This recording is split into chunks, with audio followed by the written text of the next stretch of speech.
Hey guys, if you like the content, please make sure to subscribe to my channel and turn on the notification bell to receive the latest update on my new videos.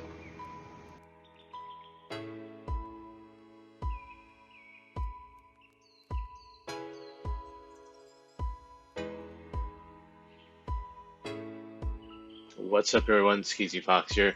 Hope you're having a nice day, and today we're gonna have a Darcy video. Before we jump into the game, I know for this video I've said a lot of bad things about Darcy, why he's a bad pick in mid. But this game we're going to focus on how to play Darcy in mid lane. This game I'm matching up against a Tulin, so I'm giving you some tips and tricks what you can do when you play Darcy.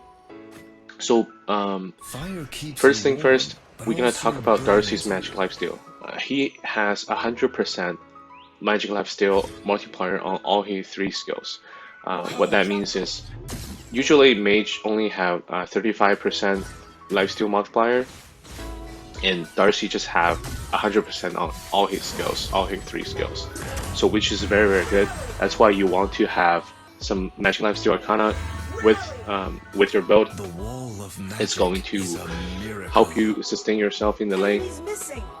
And one more thing is, you should mainly level up your first skill, because you can, if you don't have to level up your second skill, because you can just use 2 bombs to clear the whole wave with level 1 bomb, level 1 second skill. So you can just make sure it stays level 1 for the most of the time, and then just level up your first skill, and then you have a shorter cooldown in your first skill. And another thing is, you can see over here I'm just trying to poke Tulin. A trick you can do is, you can use your 1 and then don't attack, you wait, and within the next 5 seconds you can use your bomb first under them and then attack, and then trigger the slow effect from your S1, so it has a higher chance of hitting them. That's another thing you can do. And over here you can just see me rotating towards top. And because this game they have a Quillen jungle, so you have to be very careful with that.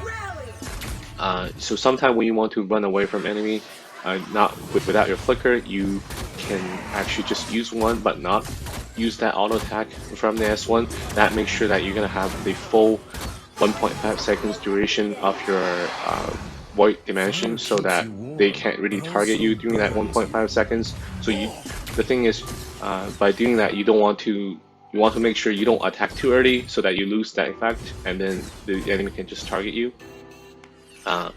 So that's another thing you can do as well. So that's pretty much all you need to know about Darcy. And on top of that, you just need to hit his ultimate. His ultimate is very, very good, very, very overpowered. Besides that, he's pretty much just an easy hero to play. As there you can see, even though Tulin used his full combo on me, I was still able to kill him afterwards. And just make sure when you can auto attack, make sure you auto attack a lot, because the more you auto attack, the faster your passive is going to get back. That way you can, when you have your passive effect, you can trigger the enhanced version of, and when you trigger passive on Darcy, you're going to have the enhanced version of first and second skill, which is going to be very, very good. When you have the passive up, at the same time you're going to regenerate back some mana, and if you use your S1, enhanced version of S1, you're going to regenerate some HP back. So after the last nerf to Darcy, his ult it's kind of unreliable anymore. Some people can just get rid of the ult effect. They won't get ported back to your circle through the last patch. Say people who are immune to CC during that duration, like Nakaroth using his ultimate, or Tal'Anas using her ultimate during that exact time. And with Chagnar can just cleanse your ultimate effect. So next, let's talk about Darcy mid versus Darcy jungle. Darcy mid is obviously not as strong as Darcy jungle, because he can do less damage. Right now, the jungle item, the magic jungle item, Loki's Curse, is very, very good on Darcy. It's just super strong. It's good on Darcy, it's good on Zill. They can benefit the most amount from it. And because mid Darcy doesn't use punish, you kind of have to take flicker when you play mid, just to run away to safety to be able to escape from enemy's damage.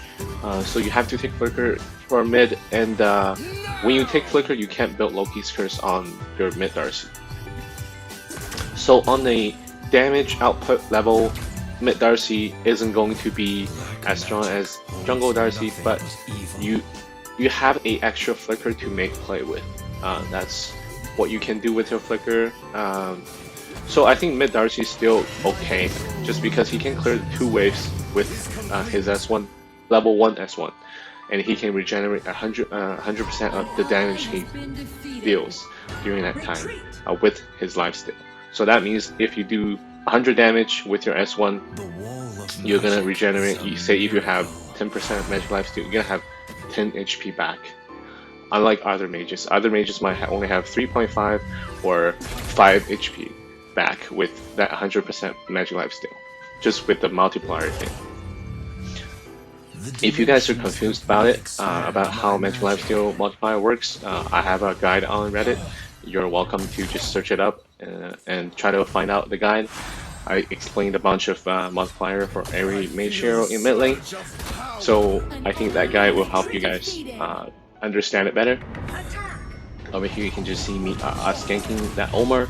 Mid Darcy, something is very good about mid Darcy is when he ganks a lane, it usually have a pretty high chance of successfully ganking that lane with his ultimate.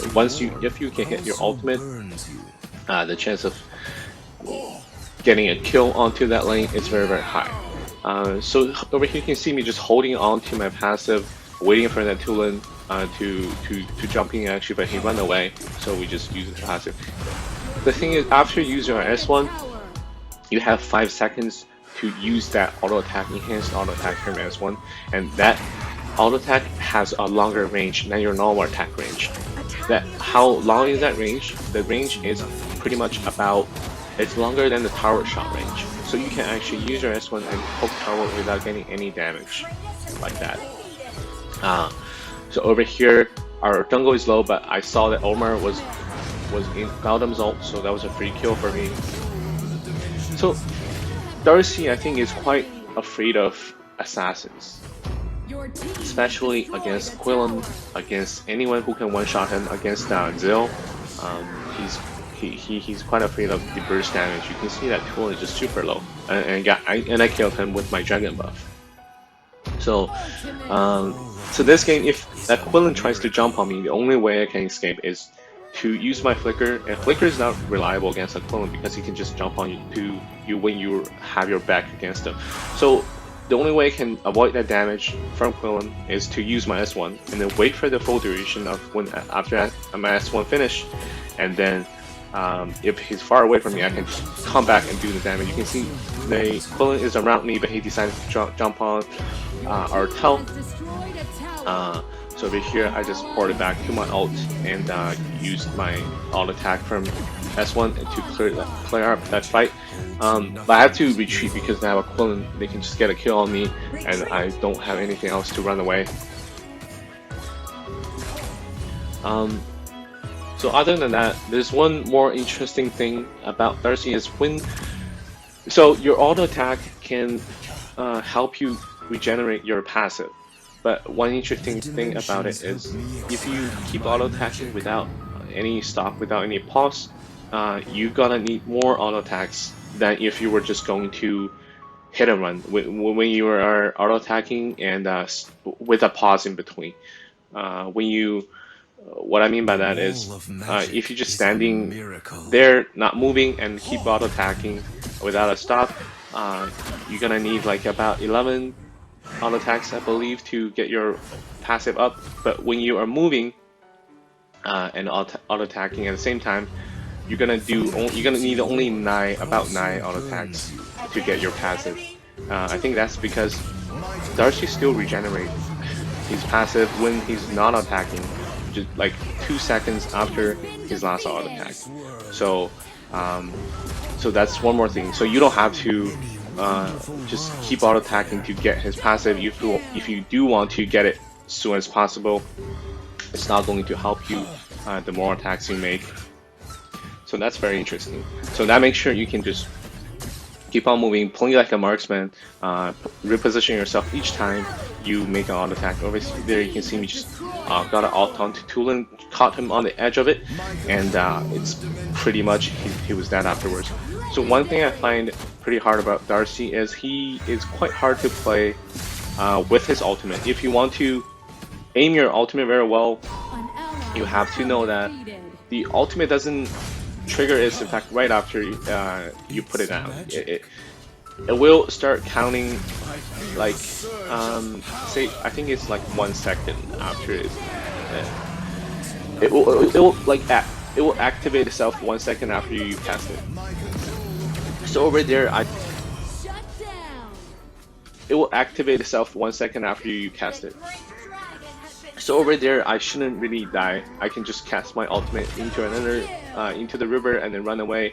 That was a mistake for me, but that really won't change anything of this match. So overall, once you have Apocalypse, you're going to do a lot of damage, especially with your enhanced S1. When you use your S1 onto an enemy, it's going to do a huge amount of damage, and you can just. I think Darcy isn't really someone who goes in to do the damage, unlike Tulin. You can just play with your range, play behind your team, behind your tank, and then if the enemy oversteps, if their backline try to do damage to your backline, which means they're gonna have to move up, and that's when you use your ultimate to catch their backline with your ultimate and then just kill them afterwards. So pretty much that includes all my tips and tricks about Darcy. I think overall this is a pretty easy hero. Definitely not the best hero, best mage right now. I think Tulin is still better. A very good Tulin can still outlane Darcy pretty well. But he is playable. I think he's like T1.5, which is not the first tier mage, but he's playable after all. So you're welcome to leave a comment in the comment section below if I didn't explain any of my tips well. I can just explain with my with text and let you guys know if there's anything I can clarify. So this is pretty much gonna be it for this video. I hope you guys have enjoyed watching this video, and hope you have a nice day, and I will see you next time.